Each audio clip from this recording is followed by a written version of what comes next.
Hi, my name's Phil. I like talking about politics, and in this video I'd like to discuss the government's latest harebrained scheme for implementing some pretense of the Rwanda plan, because it's not actually the Rwanda plan. The government now want to pay asylum seekers to voluntarily go to Rwanda. Different asylum seekers though, but it would make it look like they're able to send refugees to Rwanda without the need for the courts to say anything. An obviously desperate attempt to get someone sent to Rwanda because the Tories obviously don't think their current plan is going to do it before the election. But first, if you'd like to be notified of daily news and politics, please subscribe to the channel. So lots still going on, but this new stuff on the Rwanda plan needs discussing because it's intended to form a key part of Sunak's attempts to unite his MPs for the general election. We'll be discussing their new extremism gambit later. In fact, there are two major developments in the Rwanda plan story, although one of them was very predictable. Let's do the unpredicted one first. According to a report in the Times, the government is to offer thousands of pounds to failed asylum seekers who cannot be returned home to go voluntarily to Rwanda. Now, this is technically separate to the main Rwanda agreement, but I think politically it's for the same cause. The Tories are desperate to waver a plane containing refugees bound for Rwanda. They just want those photos for their campaign leaflets, but before we discuss the plan, can we take a step back? Because the report says this is for failed asylum seekers who cannot be returned home. That's an odd collection of words, isn't it? Why can't they be returned home? If they've failed their asylum claim, it means they've not been able to prove that their home is unsafe for them, so immediately you go, well, what's going on here? Can I also just point out that a Palestinian Israeli citizen has just been granted asylum in the UK on the grounds that he could be persecuted in Israel? The UK Home Office have accepted the argument that Israel isn't safe for this person, at least. According to the article, the failed asylum seekers who cannot be returned home are those who come from war-torn or authoritarian countries, and it specifically cites Afghanistan or Iran. Now, here's the thing. I can absolutely come to terms with the idea of someone from Afghanistan maybe not having a valid asylum claim, and sure, we don't have flights to Afghanistan. But Iran, I mean, sure, I'm not their biggest fan, but it's a stable country, and there are flights between Iran and the UK. I mean, what? If we think that Iran is safe for those asylum seekers, I'm at a loss to say why we can't return them. There are flights. Perhaps any immigration lawyers out there can explain that one to me. But anyway, never mind that. The point is that the Tories have come up with a scheme that says you failed your claim, you can't stay here, but we can't send you anywhere else, so we'll give you thousands of pounds to go to Rwanda. Now, why Rwanda? If you just want them out of the country, why not pay them to go somewhere of their choosing? Why Rwanda? If you ask me, it's because the Tories don't think they'll send anyone to Rwanda with their actual Rwanda plan. There's a belief that the Rwanda safety bill will be passing into law next week. Now, it will then be subject to a challenge in the Supreme Court again, I imagine.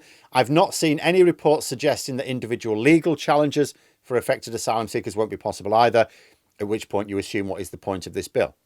So we have to assume that even if the Supreme Court accepts that Sunak's bill has changed things, and I'll wait for that, but I'm not sure how, there will still be court action before anyone can be sent anywhere against their will.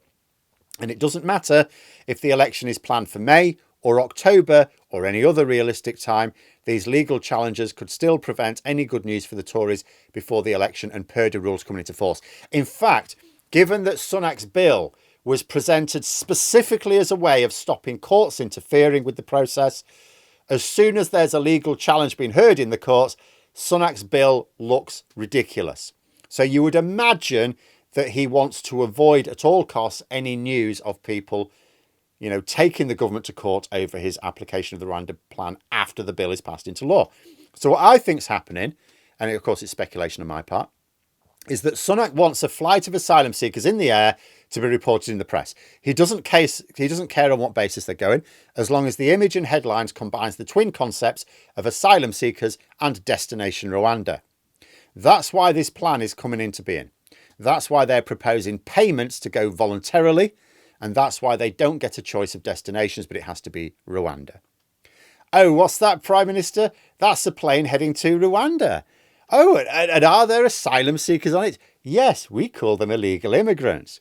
Oh, so is this your Rwanda plan in action? It's a Rwanda plan in action. Jolly good. Guess I'll be voting for you now then. Excellent. Oh, does this mean that channel crossings will end by next week then? Oh, probably. But you won't be reading about that because Purdy, you know. So, yeah, journalists won't be discussing that. And what does that mean? It means calling the election about half an hour after that bill passes into law. But it's also worth discussing another bit of related news. The Guardian is reporting that civil servants are threatening the government with legal action if ministers try to force them to implement illegal deportations. Not remotely surprising, because I've said for a long time, the government may well be able to come up with legislation that stops the courts telling ministers that they're breaking the law. I don't know.